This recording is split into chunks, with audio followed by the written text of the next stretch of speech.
India's largest digital media network Suman టీవీతో చేతులు కలపండి. ఫ్రాంచైజ్ ద్వారా లోకల్ మీడియా పార్ట్నర్ అవ్వండి. నమస్కారం సుధీర్ వర్మ గారు. నమస్తే సరే. మార్కెటింగ్ పరంగా మనము చాలా వీడియోస్లో రకరకాల గురించి మనం మాట్లాడుకున్నాం sir. Especially word of mouth marketing స్ట్రాటజీలో ఏ రకంగా ఇది మనకు ఉపయోగపడుతుంది అంటారు? ఇది లైక్ మీరు చెప్పడం జరిగింది, మనకి డైరెక్ట్ మార్కెటింగ్ స్ట్రాటజీస్ ఉంటాయి, ఇండైరెక్ట్ మార్కెటింగ్ స్ట్రాటజీ అని. ఇది ఏ కేటగిరీలో ఉంటుంది అంటారు? వర్డ్ ఆఫ్ మౌత్ అనేది డైరెక్ట్ మార్కెటింగ్ కాదండి, ఇండైరెక్ట్ స్ట్రాటజీనే. జనరల్గా సినిమాలకి ఎక్కువగా వాడుతుంటారు. అంటే సినిమా రిలీజ్ అయిన తర్వాత దాని టాక్ని బట్టి, పీపుల్ మాట్లాడుకున్న దాన్ని బట్టి బాగుంది బాగుంది బాగుంది అంటే వచ్చేవాళ్ళు ఎక్కువ మంది ఉంటారు, బాగాలేదు బాగాలేదు బాగాలేదు అంటే వచ్చేవాళ్ళు తక్కువ మంది ఉంటారు. కానీ ఈ వర్డ్ ఆఫ్ మౌత్ స్ట్రాటజీని 30-40 సంవత్సరాల నుంచి చాలా ఇంటర్నేషనల్ కంపెనీలు, బిజినెస్ ఆర్గనైజేషన్స్ ఉపయోగిస్తున్నాయి. ఈ వర్డ్ ఆఫ్ మౌత్ పబ్లిసిటీ ఎలా ఉంటుందంటే ఇంచుమించుగా వీటిని రెఫరల్ నెట్వర్క్ ఆర్గనైజేషన్స్ లేదా బిజినెస్ కమ్యూనిటీస్ వీటిలో ఎక్కువగా ఉపయోగిస్తారు. అంటే ఏం లేదు సరే, మీరు ఒక బొటిక్ బిజినెస్ లేదంటే ఒక రెస్టారెంటో నడుపుతున్నారు. నేను ఒక ఐటీ కంపెనీయో ట్రైనింగ్ కన్సల్టింగ్ బిజినెస్ ఏదో రన్ చేస్తున్నాను. అలా డిఫరెంట్ బిజినెస్ పీపుల్ ఉండే క్లబ్స్, గ్రూప్స్ ఫామ్ చేస్తారు ఇక్కడ. సో దీనివల్ల ఏంటి, నా ఫ్రెండ్ సర్కిల్లో ఎవరికైనా ఒక రెస్టారెంట్ కానీ లేదంటే బ్యాంకెట్ హాల్ కానీ లేదంటే ఒక ట్రైనింగ్ ప్రోగ్రామ్ కానీ అవసరమైతే సిరి నాకు తెలుసు కాబట్టి, సిరి నా బిజినెస్ గ్రూప్లో ఉన్నారు కాబట్టి వాళ్ళందరికీ సిరి గురించి రికమెండ్ చేస్తాను. మాకు తెలిసిన ఫ్రెండ్ ఒకరు ఉన్నారు, she's doing so and so business, మీరు తన దగ్గరికి వెళ్తే మీకు ఈ రిఫరెన్స్ వస్తుంది లేదంటే ఈ అడ్వాంటేజ్ మీకు ఉంటుందని. అలా మీరు కూడా ఏం చేస్తారు, మీ ఫ్రెండ్ సర్కిల్లోని మీ ఫోన్ కాంటాక్ట్స్లో ఎవరికైనా ఐటీ సర్వీసెస్ రిక్వైర్మెంట్ ఉన్నా, బిజినెస్ కన్సల్టింగ్ రిక్వైర్మెంట్ ఉన్నా, స్టార్టప్ రిక్వైర్మెంట్ ఉన్నా, నా ఫ్రెండ్ ఒక ఆయన సుధీర్ గారు ఉన్నారు, ఆయన అయితే ఇలా కన్సల్టింగ్ చేస్తారు, మీరు వెళ్ళి ఆయన్ని అప్రోచ్ అవ్వండి, నా గురించి మీరు పబ్లిసిటీ చేస్తారు. ఇది వర్డ్ ఆఫ్ మౌత్ బిజినెస్ అంటారు దీన్ని. ఇవి ఎక్కువగా కొన్ని బిజినెస్ గ్రూపుల్లోని, బిజినెస్ క్లబ్లోని, బిజినెస్ కమ్యూనిటీల్లోనే బాగా ప్రమోట్ చేస్తారు. వాళ్ళు చూడండి, మనకి హైదరాబాద్లో కూడా చాలా బిజినెస్ క్లబ్స్ ఉన్నాయి, పేర్లు అనవసరం, చాలా బిజినెస్ కమ్యూనిటీలు ఉన్నాయి, చాలా రిఫరల్ నెట్వర్క్ ఆర్గనైజేషన్స్ ఉన్నాయి. వీటన్నిటి తాలూకా main agenda word of mouth. అవును. ఈరోజు నేను డిఫాల్ట్గా అడగచ్చు, సిరి నేను హైదరాబాద్కి రీసెంట్గా వచ్చాను, నాకు ఏదైనా ఏరియాలో ఒక అపార్ట్మెంట్ కొనుక్కోవాలని, మీరు ఎవరైనా తెలిసిన వాళ్ళు చెప్పండి అంటే మీరు ఇమీడియట్గా మీ తెలిసిన సర్కిల్లో ఒక కాంటాక్ట్ రికమెండ్ చేస్తారు.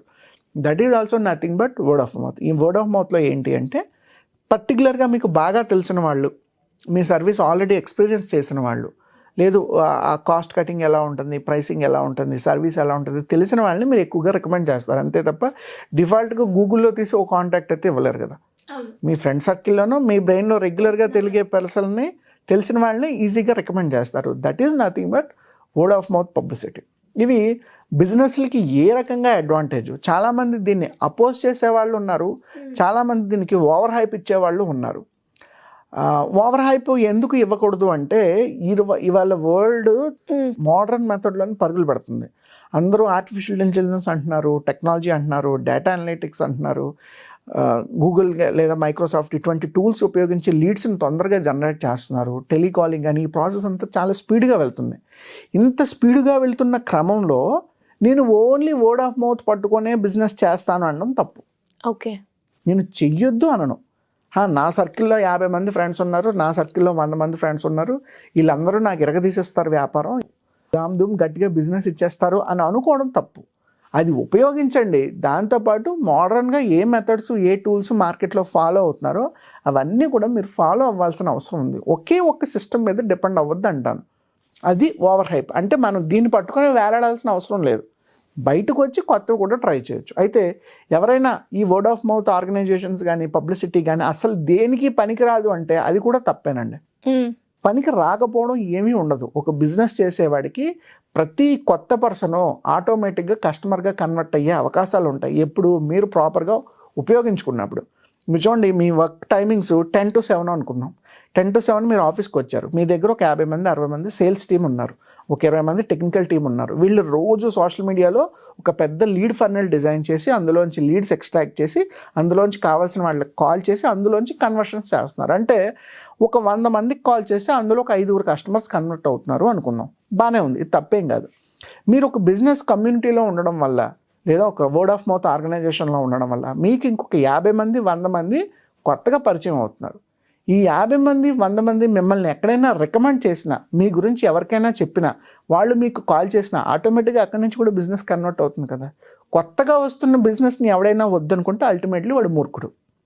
సో నాకు ఇది ఏది వద్దు, మాది 50 సంవత్సరాల వ్యాపారం, మాది 100 సంవత్సరాల వ్యాపారం, మేము ఆఫీస్లో కూర్చుంటే పని జరిగిపోద్ది, మేము అసలు డోర్ ఓపెన్ చేస్తే చాలు అకౌంట్లో ₹1,00,000 పడిపోద్ది, ఇటువంటి మాటలు చెప్పే వాళ్ళు కూడా ఉంటారు.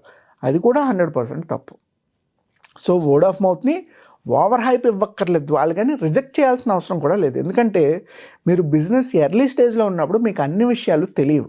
ఫస్ట్ 1 year 2 years మీరు స్ట్రగుల్ అవ్వాల్సిన టైం చాలా ఉంటుంది. ఈ 1 to 2 years టైంలో మీరు ఏదైనా వర్డ్ ఆఫ్ మౌత్ ఆర్గనైజేషన్లో, వర్డ్ ఆఫ్ మౌత్ బిజినెస్ సిస్టంలో కానీ కమ్యూనిటీలో కానీ ఉన్నారనుకోండి, మీకు హెల్ప్ చేసేవాళ్ళు, ఈజీగా రిఫరల్స్ ఇచ్చేవాళ్ళు ఎక్కువ మంది ఉంటారు. మీరు బిజినెస్ గురించి తెలుసుకోవడానికి ఎక్కువ అవకాశం ఉంటుంది. సో ఈ రెండింటిని బేస్ చేసుకొని వర్డ్ ఆఫ్ మౌత్ పబ్లిసిటీని మనం ఖచ్చితంగా ఉపయోగించుకోవచ్చు. అది మీరు ఎంత అడ్వాన్స్డ్గా ఉపయోగిస్తారు అన్నదాన్ని బట్టి మీ మోడల్ బాగుంటుంది. ఇందాక నేను ఒకటి చెప్పాను చూసారా, ఒక కాలేజ్కి వెళ్ళి మీ గురించి మీరు ప్రమోట్ చేసుకోవడం వల్ల మీ బిజినెస్ సిస్టమ్ గురించి పేరెంట్స్కి తెలుస్తుంది, లేదా కజిన్స్కి, ఫ్రెండ్స్కి, రిలేటివ్స్కి ఎవరికైనా తెలుస్తుంది. సో దానివల్ల ఏంటి, లేదు మొన్న మా కాలేజ్కి ఒక సుధీర్ అని ఒక పర్సన్ వచ్చారు, వాళ్ళు స్టార్టప్లు బిజినెస్లు పెడితే సపోర్ట్ ఇస్తారంట, అన్నయ్య నువ్వేమైనా కొత్త బిజినెస్ పెడతానంటే చెప్పు, ఆయన నెంబర్ నీకు ఇస్తానని చెప్పాడు. అది కూడా word of mouth. True. And అలాగే ఎవరైనా కూడా ఈ డిస్కషన్ వస్తే రీసెంట్గానే మా దగ్గరకు వచ్చారు అని అలా కూడా కనెక్ట్ రికమెండ్ చేస్తారు. సో దానివల్ల ఎక్కువ మందికి తెలిసే అవకాశం ఉండదు. సో ఈ వర్డ్ ఆఫ్, ఇవాళ మనకు కూడా చాలామంది కస్టమర్స్ 20 to 30% కస్టమర్స్ వాళ్ళ ఫ్రెండ్స్కి రిఫర్ చేస్తారు. ఆల్రెడీ మన దగ్గర సర్వీస్ తీసుకునేవాళ్ళు, మేము ఆల్రెడీ ఒక దగ్గర సర్వీస్ తీసుకున్నాం, వాళ్ళకి ఒకసారి కాల్ చేయండి, ఆయన అయితే మీకు రైట్ పర్సన్ ఈ బిజినెస్ స్టార్టప్ కన్సల్టింగ్లో. వర్డ్ ఆఫ్ మౌత్ ఎప్పుడు పనికి వస్తుందండి. మనం 100% అవాయిడ్ చేయకూడదు, 100% ఊరికే దాన్ని పులుముకోకూడదు కూడా. ఎందుకంటే మనకి సేల్స్లో 100 స్ట్రాటజీస్ ఉంటాయి. వాళ్ళు మీరు చెప్పినట్టు మేము డిజిటల్ మార్కెటింగ్ ఉపయోగిస్తాం, రెగ్యులర్ మార్కెటింగ్ చేస్తాం, ఈ కాలేజెస్ స్టూడెంట్స్ ట్రైనింగ్ ప్రోగ్రామ్స్ చేస్తూ ఉంటాం, సోషల్ మీడియాని ఉపయోగిస్తాం, ఈ బిజినెస్ నెట్వర్క్ ఆర్గనైజేషన్స్లో ఉంటాం, బయట విడిగా ట్రైనింగ్ ప్రోగ్రామ్స్ కండక్ట్ చేస్తుంటాం. ఏమైనా బిజినెస్ ఎక్స్పోజ్ అయ్యాయి అనుకోండి, అక్కడికి వెళ్ళి అటెండ్ అయ్యి ఆ బిజినెస్ కార్డ్స్ అన్నీ తెచ్చుకొని మళ్ళీ వాళ్ళని ఫాలో అప్ చేస్తాం. సేల్స్కి చాలా మెథడ్స్ ఉంటాయి, ఒక్కదాన్నే పట్టుకోకూడదు, ఒక్కటే మనకి సర్వస్వం అనుకోకూడదు. అలాగని కొత్తదాన్ని యాక్సెప్ట్ చేయడం కూడా నేర్చుకోవాలి. నాకు అది వద్దు, రిజిడ్ మెంటాలిటీ ఉందనుకోండి, మీరు బిజినెస్లో సేల్స్ చేయడం చాలా కష్టం అవుతుంది. సో ఇలా especially word of mouth advantage ఉంది. అయితే ఎక్కువ ఓవర్ హైప్ ఇవ్వకుండా, కేవలం దాన్ని ఒక్కదాన్నే పట్టుకోకుండా, అవాయిడ్ చేయకుండా కూడా ఉండాలి. సో అలా ఉపయోగించుకోగలిగితే వర్డ్ ఆఫ్ మౌత్ ఆర్గనైజేషన్స్ ఇవాళ మార్కెట్లో చాలా ఉన్నాయండి. చాలా పాపులర్ అయినవి ఒక 4-5 ఉంటాయి వరల్డ్ వైడ్గా. మీరు ప్రపంచంలో ఎక్కడికి వెళ్ళినా అవి మీకు పనికి వస్తాయి. ఆ 4-5 ఆర్గనైజేషన్స్లో మీకు ఒక మెంబర్షిప్ ఉన్నా మీకు బిజినెస్ వస్తుంది వాటి నుండి. అండ్ ఎస్పెషల్లీ ఎవరైనా కూడా కొత్తగా బిజినెస్ స్టార్ట్ చేయాలి 2024లో, అండ్ మనం చూస్తున్నాం మీరు చెప్పినట్టుగా బిజినెస్కే ఎక్కువగా స్కోప్ ఉంది. అండ్ ఇప్పుడు వచ్చిన ఫ్రాంచైజీ మోడల్ ద్వారా ప్రతి ఒక్కరు కూడా రకరకాల బిజినెస్ని ఫ్రాంచైజ్గా చేస్తూ ఉన్నారు. సో అలా ఎవరైనా బిజినెస్గా కొత్తగా క్రియేట్ చేయాలి అనుకుంటే, ఆ బిజినెస్ కోచ్గా మాకు మీ గైడెన్స్ కావాలి అనుకునే వాళ్ళు ఏ విధంగా మిమ్మల్ని అప్రోచ్ అయ్యే ఛాన్స్ ఉందంట? రైట్ సిరి, చాలా మంచి క్వశ్చన్ అడిగారు. కొత్తగా ఎవరైనా బిజినెస్ మొదలు పెట్టాలనుకున్నా, ఆల్రెడీ బిజినెస్లు మొదలుపెట్టి ఎర్లీ స్టేజ్లో ఉండి ఎలా ముందుకు తీసుకెళ్లాలో తెలియకపోయినా, లేదు ఆల్రెడీ ఒక సర్టెన్ రీచ్కి వచ్చేసారు, ఒక మంచి టర్న్ ఓవర్ మీరు క్యాప్చర్ చేశారు, దీన్ని ఇంకా డబుల్ ట్రిపుల్ చేయాలి, లేదా బ్రాంచెస్ ఎక్స్పాండ్ చేయాలి, లేదా టీంలో ఏమైనా ఇష్యూస్ ఉన్నాయి, టీంని ఎలా హ్యాండిల్ చేయాలి, ఇటువంటి డౌట్స్ ఏమైనా మీకున్నా, లేదు మీ కంపెనీని వేరే వాళ్ళకి అమ్ముదాం అనుకున్నా, మీరు వేరే కంపెనీలు కొనాలనుకున్నా, లేదా మీ బ్రాండ్ని ఫ్రాంచైజ్ ద్వారా మార్కెట్లో ఎక్స్పాండ్ చేయాలి అనుకున్న, ఈ రకమైన బిజినెస్ కౌన్సిలింగ్స్ కానీ, కన్సల్టింగ్ కానీ, మెంటరింగ్ కానీ త్రూ అకాడమీ ఆఫ్ స్టార్టప్స్ నా ద్వారా ఇవ్వడం జరుగుతుంది. సో బిజినెస్ స్టార్టప్ అంటే ఒకటే గుర్తుపెట్టుకోండి, కాల్ టు సుధీర్ వర్మ. ఈ ఒక్కటి ముందు చేసి చూడండి, ముందు ఒక డెమో కాల్ తీసుకుందాం, తర్వాత మీ మోడల్ని బట్టి కావాల్సిన కన్సల్టింగ్ సజెస్ట్ చేద్దాం. అసలు మీరు రైట్ ట్రాక్లో ఉన్నారా, రాంగ్ ట్రాక్లో ఉన్నారో క్లారిటీ వస్తుంది. అండ్ చాలా మంది కూడా మీ దగ్గర నుంచి క్లాసెస్ ఎక్స్పెక్ట్ చేస్తున్నారు సార్, వాళ్ళ గురించి ఏమైనా క్లాస్ డిజైన్ చేయడం జరిగింది? ఈ మంత్ ఎండ్ ఈ 25-26 డేట్స్లోని ఒక 2 to 3 days వర్క్షాప్ ప్లాన్ చేయడం జరిగింది. ఇందులో ఒక 108 ఫండమెంటల్స్ బిజినెస్కి సంబంధించి అవి ఎలా చేస్తే బాగుంటుంది, వాటి గురించి తెలుసుకోవాల్సిన విషయాలు ఏంటి. ఇందాక మీరు అన్నట్టు మనం 5-10 నిమిషాల్లో ఏ టాపిక్ని కంక్లూడ్ చేయలేం. అండ్ బిజినెస్ స్టార్ట్ చేయబోయే ముందు ఆల్మోస్ట్ ఒక మినీ MBA లాగా మనకి చాలా విషయాలు తెలుసుకోవాలి. థిరిటికల్గా కాదు ప్రాక్టికల్గా కూడా తెలుసుకోవాలి.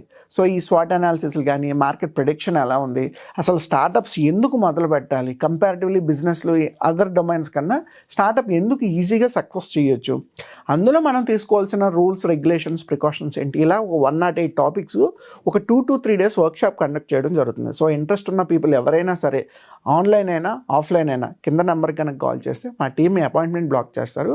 ఫర్దర్గా ఈ 2 to 3 daysలో మీకు కావాల్సిన కంప్లీట్ బిజినెస్ నాలెడ్జ్ నా ద్వారా షేర్ చేయడం జరుగుతుంది. November 25th, 26th, 27th.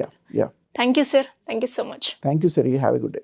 So విన్నారు కదా, మరి బిజినెస్ పరంగా మీకు ఎలాంటి ఇష్యూస్ ఉందా, బిజినెస్ గ్రోత్ కావచ్చు, మార్కెటింగ్ స్ట్రాటజీ కావచ్చు, కొత్తగా పెడుతున్నాం దాన్ని ఎలా ముందుకు తీసుకెళ్ళాలి, ఇలా రకరకాల డౌట్స్కి నేను ప్రిఫర్ చేస్తాను. సుధీర్ వర్మ గారు బిజినెస్ కోచ్ అనమాట. సో మీకు ఇన్ డీటెయిల్గా కావాలి అనుకుంటే ఈ మంత్ మనకి 25th, 26th, 27th 3 days class అయితే జరుగుతుంది. మరి ఇంట్రెస్ట్ ఉంటే ఖచ్చితంగా కింద స్క్రోల్ అవుతున్న నెంబర్ని సంప్రదిస్తే సరిపోతుంది. Thank you.